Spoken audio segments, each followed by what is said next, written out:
జై తెలంగాణ, జై తెలంగాణ.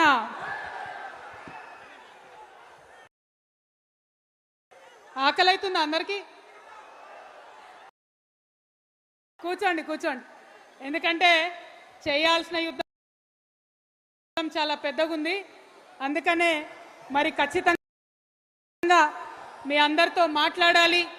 మనం ఈ ఆలోక రామా కూర్చోవాలి కూర్చో. జై తెలంగాణ. ఇవాళ సామాజిక న్యాయ తెలంగాణ సాధించడానికి మనందరం ఒక సంకల్పం తీసుకోబోతా ఉన్నాం. మరి సంకల్ప సభకు ఇంత పెద్ద ఎత్తున హాజరైనటువంటి తెలంగాణ రక్షణ సేన శ్రేణులందరికీ హృదయపూర్వకంగా నేను నమస్కారాలు తెలియజేస్తున్నా. మీరందరూ గుర్తుపెట్టుకోవాల్సిన అంశం ఒకటి ఉన్నది.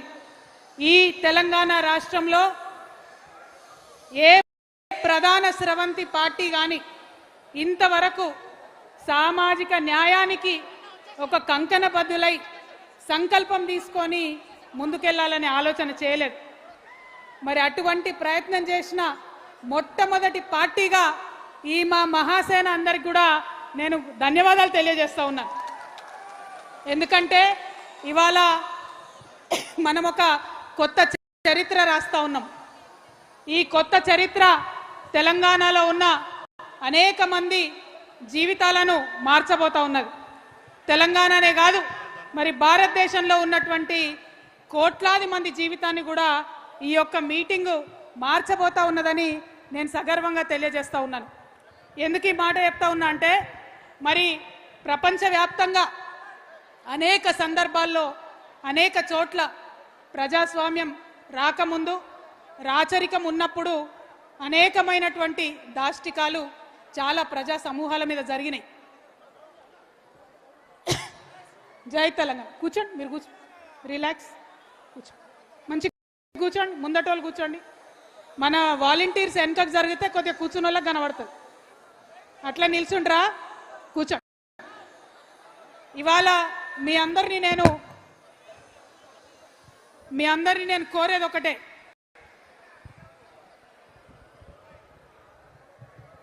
సరిగ్గా అడ్జస్ట్ చేయి, హైట్ ఇది.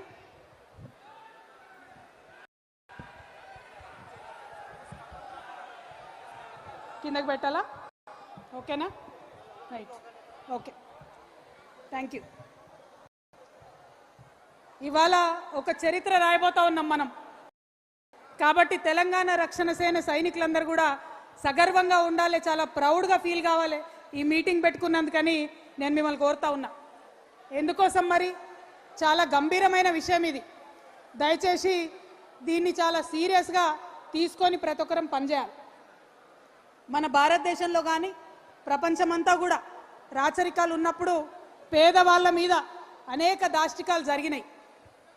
కానీ ఎప్పుడైతే ప్రజాస్వామ్యం వచ్చిందో మెల్లమెల్లగా పద్ధతులు మారుకుంటూ వచ్చినాయి. మారుతున్నటువంటి ఆ పద్ధతులు మన భారతదేశంలో కూడా మనం చూసినాం. రాజ్యాంగం రాసుకున్నటువంటి రాజ్యాంగాన్ని అమలు చేయడం కోసమే ఇవాళ ఈ మీటింగ్ పెట్టుకున్నాం. మరి మీ అందరూ ఆలోచన చేయాలి. రాజ్యాంగం రాసుకున్నాం, చాలా ఏండ్లయింది.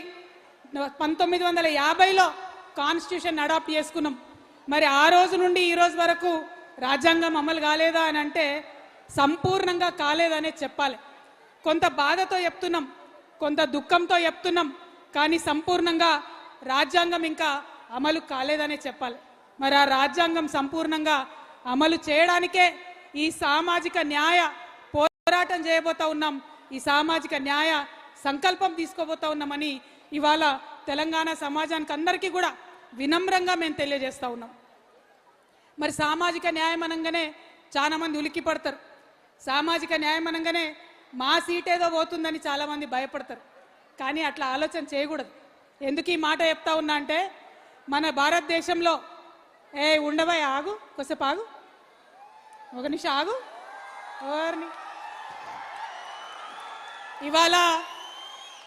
ఇవాళ మన భారతదేశంలో గౌతమ బుద్ధుడు రాజు ఉండే. తర్వాత యువరాజు ఉండే, తర్వాత రాజయ్యది ఉండే.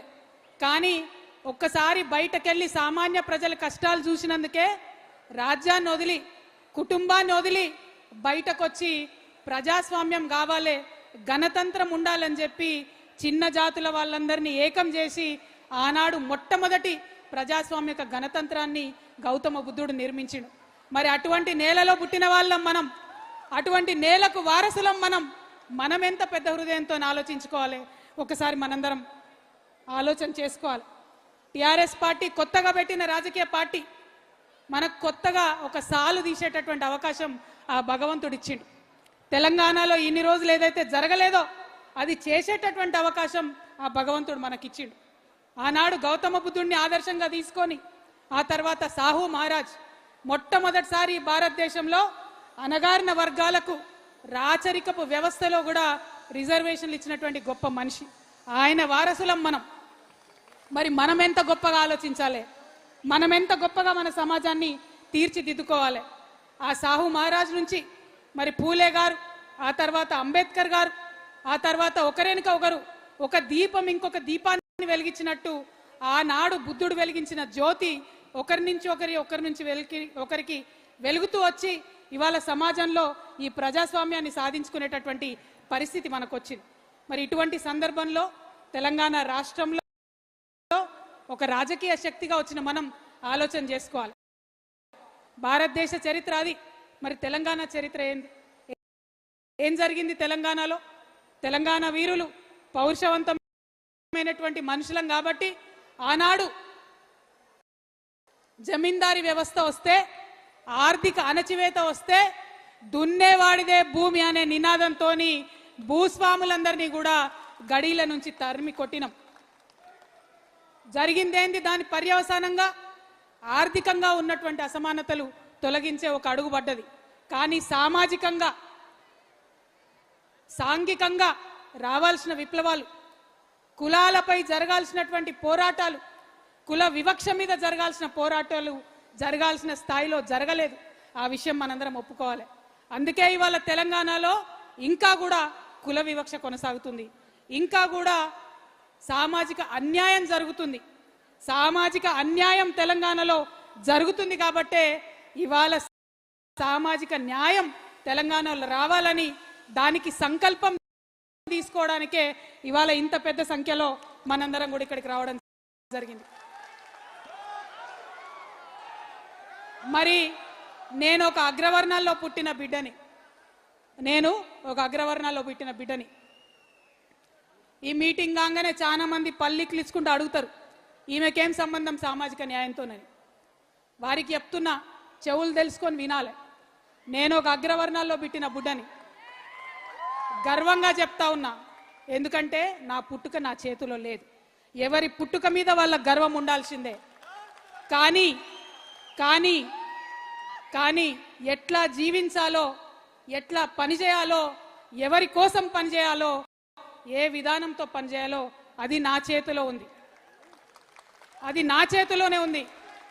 అందుకే ఇవాళ తెలంగాణలో ఉన్న అన్ని అణగారిన వర్గాలతోని, అణచివేయబడ్డ కులాలతోని, ఇప్పటికీ కనీసం ఒక వార్డు మెంబర్ కానటువంటి కులాలతోని, గ్రామ పంచాయతీ ముఖం తెలవని కులాలతోని, అసెంబ్లీ ఎట్లుంటుందో అర్థం కానటువంటి కులాలతోని, వారితోని కలిసి పనిచేసి, వారితోని భుజం భుజం తట్టి ఉద్యమం చేసి వారికి సాధికారత తెచ్చేంత వరకు కూడా నా జీవితం అంకితం చేస్తున్నానని ఈ సందర్భంగా నేను తెలియజేస్తున్నా.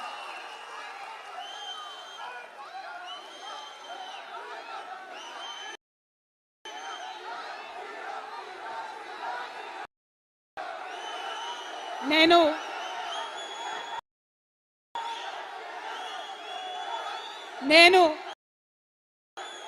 ఏ మాట కూడా ఉట్టిగా చెప్పను. నా ఆత్మ ఒప్పుకొంది, నా మనసు ఒప్పుకొంది, నేను ఏ పని కూడా చేయను. దానివల్ల ఎంత పెద్ద